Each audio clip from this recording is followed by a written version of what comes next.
Welcome to DBC news Telugu. Telangana సాహిత్య రంగ అభివృద్ధికి నందిని సిద్ధారెడ్డి ఎంతో కృషి చేశారని మాజీ మంత్రి ఎమ్మెల్యే హరీష్ రావు అన్నారు.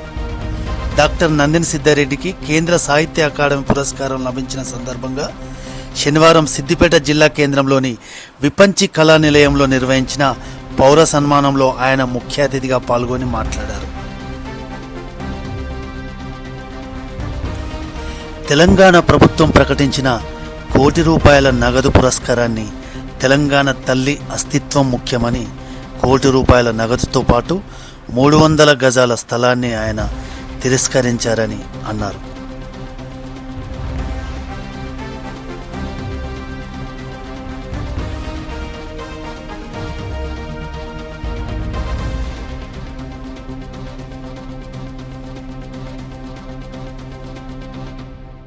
సభాధ్యక్షులు గౌరవనీయులు పెద్దలు రంగాచారి గారికి ఈరోజు మనం పిలవగానే మన ఆహ్వానాన్ని మన్నించి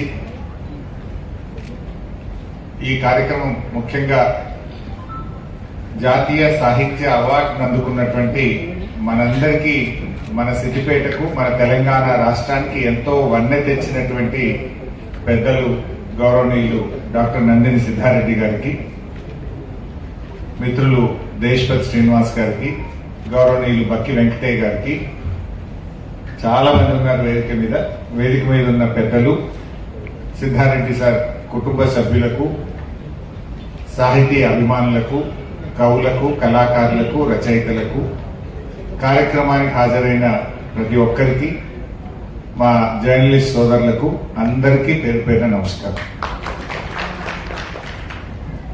చాలా విషయాలు మాట్లాడాలనుకున్నా కానీ దేశ్పతి సినిమా మాట్లాడడానికి ఇంకొకరు మాట్లాడడం కొద్దిగా కష్టం. అన్ని కవర్ అయిపోయినాయి, అందరూ అన్ని అంశాలు చెప్పుకుంటూ పోయినారు.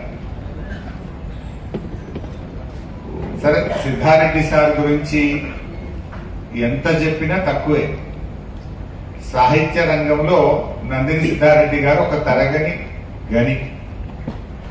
అంటే ఆయన గురించి ఒక గంటలో, ఒక రోజులో చెప్పలేము. ఎంత చెప్పినా ఇంకా ఎన్నో విషయాలు మిగిలిపోయే ఉంటాయి. సరే, సిద్ధారెడ్డి గారి గురించి నాకు కూడా ఒక 25 సంవత్సరాల అనుబంధం ఉంది. ఆయనలో సింప్లిసిటీ, ఆయన పదవుల కంటే, డబ్బు కంటే, ఆస్తుల కంటే కూడా ఆయన ఎంతసేపు సాహిత్యం మీద, సామాజిక సమస్యల మీద ముక్కుసూటి మనస్తత్వంతో పనిచేసేటువంటి వ్యక్తిత్వాన్ని నేను వారిలో చూశాను. అటు మంజీరా రచయితల సంఘంలో కావచ్చు, ముఖ్యంగా ఆ రోజుల్లో ఈ ప్రాంతంలో జరుగుతున్నటువంటి ఫేక్ ఎన్కౌంటర్ల మీద కానీ, అంటరానితనం మీద కానీ, రైతుల ఆత్మహత్యల మీద కానీ, అనేక సామాజిక రుగ్మతలు, అంటే మద్యపాన నిషేధం చేయాలని కానీ, వలసల మీద కానీ, నీటి ఘోష గురించి కానీ, ఇట్లా అనేక అంశాల మీద ప్రత్యక్షంగా కార్యక్రమాల్లో పాల్గొనేవారు. ఎన్నో పుస్తకాల ద్వారా, తన రచనల ద్వారా ప్రజల్లో చైతన్యాన్ని నింపేటువంటి ప్రయత్నం చేసినారు.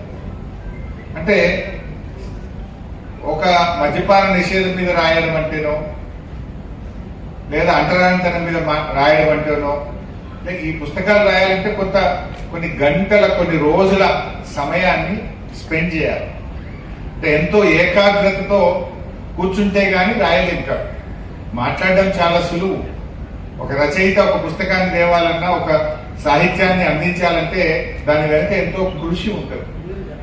అంటే నేను చెప్పదలుచుకున్నది ఏంటంటే, తన విలువైన సమయాన్ని సమాజం కోసం, సామాజిక స్పృహను, చైతన్యాన్ని రగిలించడం కోసం త్యాగం చేసినటువంటి గొప్పవారు నందిని సిద్ధారెడ్డి గారు. ఫ్యామిలీ టైం ఉండదు, ఫ్రెండ్స్ తో టైం ఉండదు. నిజంగా ఒక మంచి రచన రావాలంటే దాని వెనుక ఒక 4 రోజులు, 5 రోజులు ఏకాగ్రతతో కూర్చొని ఎంతో దృష్టి పెట్టి దాని లోతుల్లోకి వెళ్లి దాంట్లో లీనమైతే తప్ప అది రాయలేదు. అంటే వారు తన ఫ్యామిలీ టైంను కూడా పిల్లలకు, భార్యకు, కుటుంబానికి, అమ్మా నాన్నకు అవన్నీ కూడా వదులుకొని ఆదివారాలని, సెలవు దినాలను దాన్ని సమాజం కోసం వెచ్చించినటువంటి గొప్ప వ్యక్తి మన పెద్దలు నందిని సిద్ధారెడ్డి గారు.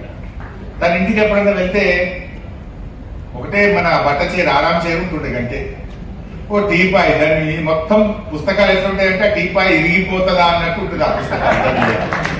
ఎప్పుడైనా పోతే ఎదురుకో ప్లాస్టిక్ కూర్చుంటుంటే దానికి బట్ట చీర ఉంటుంది, ఆ టీపాయ్ మీద ఇన్ని పుస్తకాలు, ఇక ఆ పుస్తకాల బరువు కదా ఇరిగిపోతుందా అన్నట్టు ఉంటుండే టీపాయ్. అది ఆ ఒక ప్యాడ్, దానికి వైట్ పేపర్లు, పక్కన పెన్ను. ఇది తన జీవితం, సింపుల్ గా ఉండేది. అమ్మగారు కూడా మల్లేశ్వరి గారు, నేను 4-5 సార్లు అమ్మగారి చేత ఇంట్లో భోజనం తిన్నాను, అనేక సార్లు చాయ్ తాగాను, టిఫిన్ తిన్నాను. ఆ అమ్మగారి నిజంగా కూడా సిద్ధారెడ్డి గారు ఇంత గొప్ప కవిత్వాన్ని, ఇంత గొప్ప సేవ చేసిందంటే అమ్మగారికి కూడా మనం ధన్యవాదాలు చెప్పాల్సిందే. మల్లేశ్వరి గారి సహకారం లేకుంటే సిద్ధారెడ్డి గారు ఈ స్థాయిలో ఉండేవారు కాదు నా దృష్టిలో. డెఫినెట్ గా మనందరం ఇవాళ సిద్ధారెడ్డి సార్ని ఎట్లయితే అభినందించుకుంటున్నామో వారి విజయంలో మా మల్లేశ్వరి గారి విజయం కూడా ఉంది, వారి సహకారం కూడా ఉంది అని చెప్పి వారికి కూడా మనం ఇలా కృతజ్ఞతలు చెప్పాల్సిన అవసరం. ఈ అవార్డు నిజంగా సార్ నాకు ఇంకోటి చూసిన చాలా దగ్గరగా, ఎన్నడూ మేము షాలు కప్తాంటే కప్పుకుంటారు కాదు.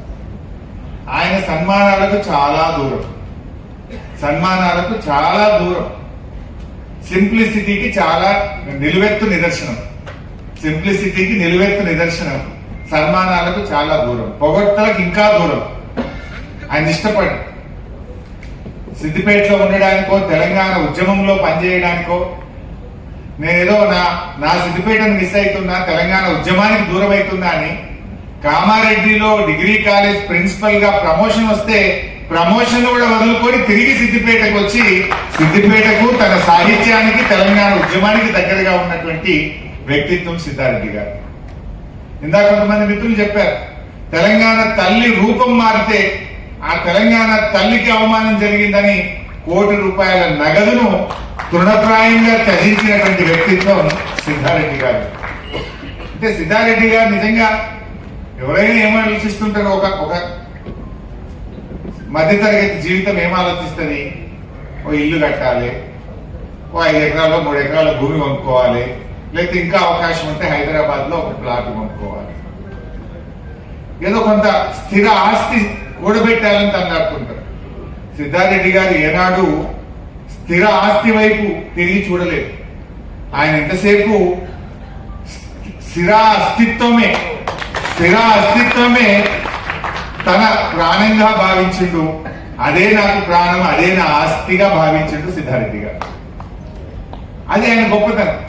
నిజంగా తెలంగాణ ఏర్పడినంత కూడా పదవి కావాలంటే కేసీఆర్ గారు ఏదో ఒక గొప్ప తెలుగు అకాడమీ చైర్మన్, తెలుగు భాషా సంఘం అధికార భాషా సంఘానికి చైర్మన్ గా వారిని నియమించడం ఒక్క నిమిషంలో చేస్తారు. నాకు పదవి కాదు, తెలంగాణ సాహిత్య రంగంలో జరగాల్సింది చాలా ఉంది, ఆ సాహిత్య అకాడమీ ఏర్పాటు చేసి బాధ్యత ఇస్తే దాన్ని నిర్వర్తిస్తే తప్ప నాకు పదవి అవసరం లేదు అని కేసీఆర్ గారు కూడా చెప్పాడు. ఆయన వ్యక్తిత్వం. ఈ రోజుల్లో పదవికి నాకు కావాలని తిరిగే రోజు, ఏం కావాలని అడిగితే సాహిత్య అకాడమీని ఏర్పాటు చేసి ఆ బాధ్యత నాకు ఇస్తే అక్కడ ఎంతో జరగవలసిన అవసరం ఉంది, దాన్ని నిర్వర్తిస్తా అని చెప్పారు. నిజంగా సాహిత్య అకాడమీ ఏర్పాటు చేయడానికి ఒక 2-3 ఏళ్ళు పట్టింది. అయినా తను ఏం ఫీల్ కాలేదు, దాని గురించి ఆలోచన చేయలేదు. అది ఏర్పాటు చేసి బాధ్యత ఇస్తే ప్రపంచ మహాసభలను, తెలుగు మహాసభలను అత్యద్భుతంగా హైదరాబాద్ లో నిర్వహించినటువంటి. అంటే గతంలో ఏముండేది, తెలుగు మహాసభలు అంటే ఆంధ్రప్రదేశ్, ఆంధ్ర ప్రాంతం వాళ్ళే అద్భుతంగా చేస్తారు, తెలంగాణ వాళ్ళు అసలు నిర్వహించలేరు, తెలంగాణకు అంత పరిణితి లేదు, లేకపోతే అంత కవులు లేరు, అంత రచయితలు లేరు, అది లేనే లేదు అనేటువంటి ఒక భావం ఉండేది. కానీ సిద్ధారెడ్డి గారి నేతృత్వంలో భారత రాష్ట్రపతిని పిలుచుకొని ప్రపంచవ్యాప్తంగా ఉండే కవులను, కళాకారులను పిలిచి హైదరాబాద్ లో అంగరంగ వైభవంగా వారి నేతృత్వంలో కేసీఆర్ గారి ఆలోచనతో అద్భుతంగా తెలుగు ప్రపంచ మహాసభలను నిర్వహించి ఈ దేశాన్ని అభివృద్ధి విధంగా ఘనంగా చేసినటువంటి వ్యక్తిత్వం సిద్ధారెడ్డి గారు. అట్లా చాలా విషయాలున్నాయి వారి గురించి చెప్పుకుంటూ పోతుంటే. మరసంలో కూడా వారి కాంట్రిబ్యూషన్ అంతా ఇంత కాదు. నేను కూడా ఒక 10-12 సభలకు పోయినా, చాలా కష్టపడి మంజీరా రచయితల సంఘాన్ని ఏర్పాటు చేయడం, తెలంగాణ ఉద్యమంలో కూడా తెలంగాణ రచయితల వేదికను ఏర్పాటు చేసి దానికి మొట్టమొదటి అధ్యక్షుడిగా కూడా ఉంటూ రాష్ట్ర వ్యాప్తంగా తిరిగి కవులను, కళాకారులను, రచయితలను తెలంగాణ ఉద్యమం వైపు మళ్లించడంలో కూడా వారు చేసిన కృషి అంతా ఇంత కాదు. వారి పాటలు, వారు అందించినటువంటి సాహిత్యం, ఇవాళ నాగేటి శాలల్లో అనే పాట తెలంగాణ ఉద్యమంలో ఎక్కడ పోయినా మారిపోలేదు. అమరుల విషయంలో వారు రాసిన పాట ఈరోజు మేము ఎక్కడ సభలు పెట్టుకున్నా ముందు అమరులకు జోహార్లు అర్పించాలంటే సిద్ధారెడ్డి గారి పాట మోగినాకనే ఆ సభ ముందుకు సాగుతుంది. వారి ఉద్యమంలో వారి కాంట్రిబ్యూషన్ కూడా చాలా గొప్పది. వారు ఏది న్యాయం అనుకుంటే దాని వైపు నిలబడ్డాడు, నమ్మిన సిద్ధాంతం కోసం నిలబడ్డాడు తప్ప ఆస్తుల కోసమో, అంతస్తుల కోసమో, పదవుల కోసమో ఏనాడు ఆలోచించిన వ్యక్తిత్వం నందిని సిద్ధారెడ్డి గారిది. అది ఆయన గొప్పతనం. ఈ రోజుల్లో మనం చూస్తుంటాం, చిన్న వార్డు మెంబర్ పదవి వదలాలంటే 10 సార్లు ఆలోచించే కాలం ఉన్నది. పదవుల కోసం ఎలాంటి పరిస్థితులున్నాయో చూసేటువంటి రోజులు. ఆస్తుల కోసం సొంత వాళ్ళనే చంపుకుంటున్న పరిస్థితులు చూస్తున్నాం. ఇన్సూరెన్స్ కోసమనో, రైతు బీమా కోసమనో, ఇంకో దాని కోసమని కట్టుకున్న వాళ్ళను, కన్న వాళ్ళను, సహచరులను చంపుకునేటువంటి రోజులు చూస్తున్నాం.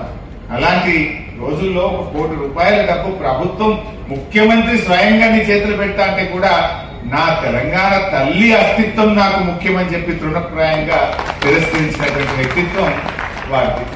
సో అట్లా చెప్పుకుంటూ పోతే చాలా విషయాలు కూడా ఉన్నాయి. ముఖ్యంగా సిద్ధారెడ్డి గారికి ఈ సన్మానం అనేది నిజంగా జాతీయ సాహిత్య అవార్డు అనేటువంటిది వారికి అలంకారం అయితే నేను అనుకోను. ఆ అవార్డుకే అలంకారం. అది సిద్ధారెడ్డి గారికి అవార్డు రావడం అంటే అవార్డుకే అలంకారం వచ్చింది తప్ప కొత్తగా సిద్ధారెడ్డి గారికి వచ్చేది అయితే ఏమీ లేదు.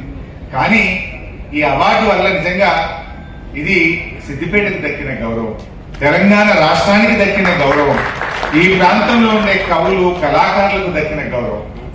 సిద్దిపేట అంటే మనకు తెలంగాణ ఉద్యమంలో అందరూ మొత్తం రాష్ట్రం సిద్దిపేట వైపు చూసింది. అది కేసీఆర్ గారు ఇక్కడ నుంచి జెండా ఎత్తి తెలంగాణ ఉద్యమాన్ని ప్రారంభించడం వల్ల తెలంగాణ ఉద్యమానికి సిద్దిపేట పెట్టింది పేరైంది. ఆ తర్వాత అభివృద్ధి అంటే కూడా సిద్దిపేట వైపే రాష్ట్రం చూసినంత గొప్పగా సిద్దిపేటను అభివృద్ధి చేసుకున్నారు. ఈ రోజు ఈ జాతీయ సాహిత్య అవార్డు కూడా సిద్దిపేటకు దక్కడం ద్వారా ఈ రాష్ట్రం, ఈ దేశం కూడా సిద్దిపేట వైపు చూసేంత గొప్ప అవకాశం ఈరోజు మనకు వచ్చిందంటే నిజంగా మనందరం కూడా సిద్ధారెడ్డి గారిని మనస్ఫూర్తిగా అభినందించి తీరాల్సిందే. ఈ గౌరవం తనొక్కడికి దక్కింది కాదు. ఎవరు సిద్ధారెడ్డి గారు? బండారం మట్టి బిడ్డ సిద్ధారెడ్డి గారు, సిద్దిపేట జిల్లా ముద్దు బిడ్డ నందిని సిద్ధారెడ్డి గారు అని చెప్పి ఎవరైనా చెప్పుకుంటాం కదా. అంత గొప్ప ఆ జాతీయ స్థాయి గుర్తింపు దక్కడం అనేది ఇది మట్టికి దక్కిన గౌరవం, ఈ సిద్దిపేట గడ్డకు దక్కిన గౌరవంగా నేను భావిస్తా ఉన్నాను. ముఖ్యంగా మా సిద్ధారెడ్డి సార్, ఆయనకి ఏ అలవాట్లు ఉండవు. ఉదయం నుంచి సాయంత్రం దాకా కూడా చాలా సాదాసీదా జీవితం.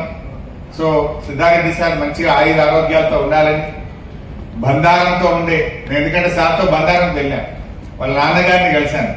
వాళ్ళ నాన్న అంటే ఎంతో ప్రేమ, వాళ్ళ అమ్మగారంటే ఎంతో ప్రేమ. వారికి చాలా గౌరవించేవారు నాన్నను, వాళ్ళ తండ్రిని. ఎప్పుడు సమయం చిక్కినా వెళ్ళి గడిపేవారు. ఇప్పటికీ ఆ బంధారం మట్టితో తనకు ప్రేమ ఉంటుంది. నేను ఒక పని చేయలేకపోయింది, తను చెప్పింది నాకు, కాళేశ్వరం నీళ్లు మా బంధారం చెరువు నింపాలని చెప్పి పాపం తాను ఎంతో తన్నాడిండు. నా దురదృష్టానికి ఆ కలెక్టరేట్ ఆడ కట్టుడు, ధరలేమో 1-2 కోట్లు అయిపోయినాయి. ఆ దుద్దడంతా ఆ కాలువకి ఎవరు భూమి ఇయ్యక అన్ని చుట్టుపక్కల అన్నింటిలో తీసుకుపోయినా కానీ ఆ కాలువ ఒకటి అంకిరెడ్డిపల్లి, బండారం, కోనాయిపల్లి కాలువ ఒకటి చేయలేకపోయినా నేను. చేద్దాం, తప్పకుండా చేస్తే సార్. మీ యొక్క మాట, మీ ప్రేమను తప్పకుండా నిలబెట్టే ప్రయత్నం చేస్తా. అది ఏమైపోయిందంటే ఎకరం 2 కోట్ల అయింది భూమి, గవర్నమెంట్ ఇచ్చేదేమో 10 లక్షలు. దానివల్ల చాలా ఇబ్బందులు వచ్చినాయి.